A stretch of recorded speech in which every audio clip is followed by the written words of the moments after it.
Sa bayan ng Moab ay may nakatirang isang pamilya na may biyudang haligi ng tahanan. Siya si Noemi at mayroon siyang 2 anak na nagngangalang Kilion, kasama ang kanyang asawa na si Orpa, at si Malo naman ang kanyang kapatid, kasama ang kanyang asawa na si Ruth. Napilitan ng pamilyang ito na tumakas sa Bethlehem dahil sa matinding gutom at kakulangan ng pagkain doon. Ang 2 anak ni Noemi ay nagtatrabaho kay Boaz, isang mayamang negosyante sa Moab na may malawak na lupain ng barley.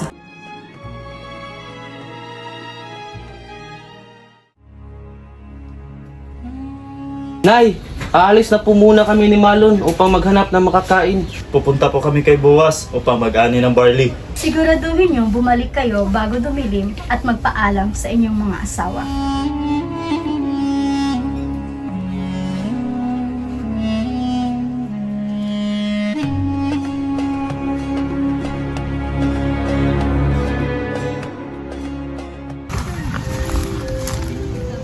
Orpa, babalik ako na may pagkain para sa ating lahat.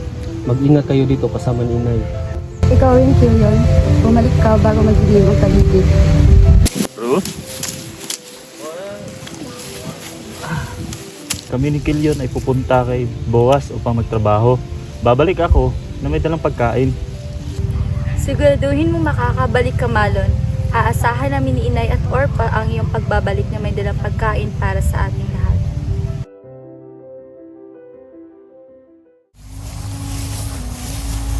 Ginoong Boaz, nandito po kami upang magtrabaho. Yun ba ang inyong mga nais? Napakarami na nating dapat na anihing mga barley. Nais ko lamang na makita na magtrabaho kayong lahat at sinisigurado ko sa inyo na lahat kayo ay may mauuwi sa inyong mga pamilya.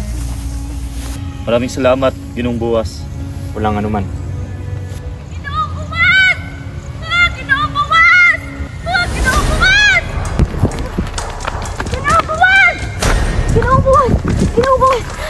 Oh, kalma mo ang iyong sarili at ba't ka na parito? Ay, hindi inasahan! Mayroon pong kalaban na nakapasok! Nais po nilang kunin ang iyong lupain! Ano sila?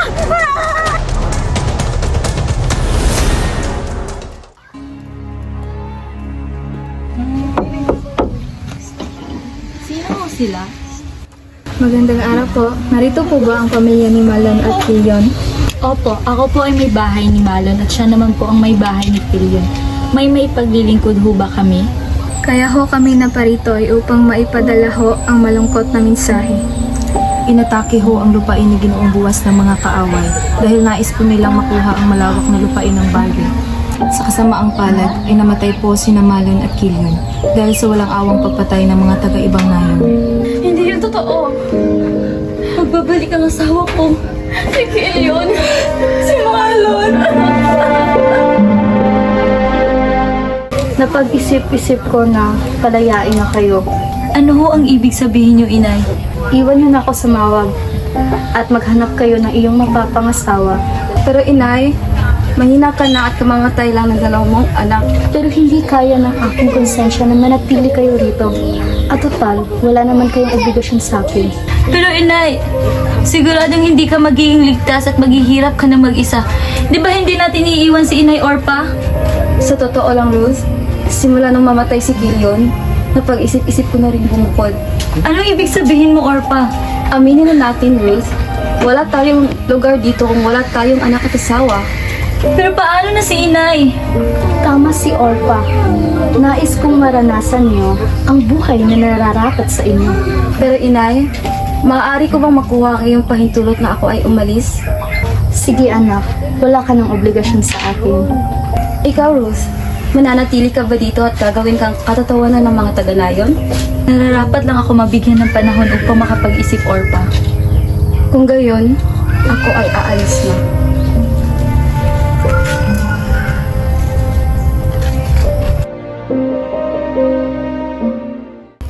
Ruth, anak, maaari mo ba akong ikuha ng tubig? Tubig? Sige ho, Inay.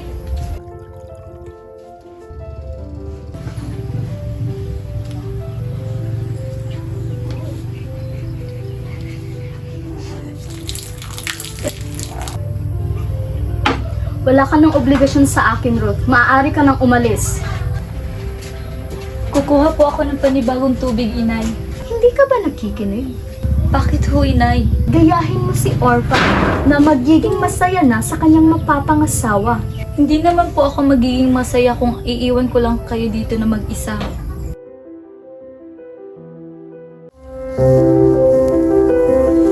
Ruth, kayo na ka pala gaali ng barley. Magpahinga ka man lang muna. Kayo na ho muna sapagkat mayroon pa akong kailangang bayaran na utang kay Ginoong Buwat. O siya, at kami uwi muna para makapagpahinga.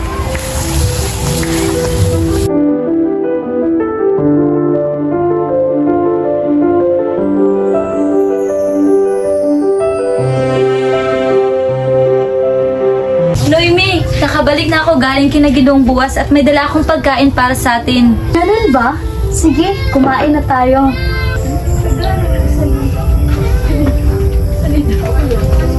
Magiging katatawanan ka ng mga kababaihan sa nayon dahil wala kang anak at asawa. Hindi naman po yan ang pinaka-importante sa akin ngayon. Ruth, di ka ba talaga linisan? Kung yan po ang aking nais, Inay, matagal ko na po yung ginawa. Kung gayon, tayo ay maglakbay pabalik sa Bethlehem. Marapat lamang po na ikay samahan aking Inay. Tamang-tama binigay na po ni Ginoong Buwas ang aking sahod sa pag-aani ng barley. Tayo na po't maghanda para sa ating paglalakbay, Inay.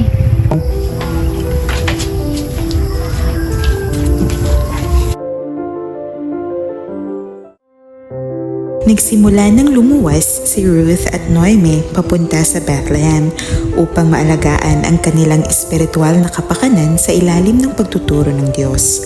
Marami pa silang pagsubok na pinagdaanan sa kanilang paglalakbay, ngunit ipinakita ni Ruth na hindi lang siya maganda sa kanyang pisikal na kaanyuan, ngunit mayroon din siyang busilak na puso upang samahan si Noemi kahit na hindi na niya ito responsibilidad pa. Sa ating buhay ay marami tayong magiging kaibigan, ngunit hindi lahat ay makakasama natin sa mahabang panahon. Ika nga nila, life is too short, so live it with the ones you love.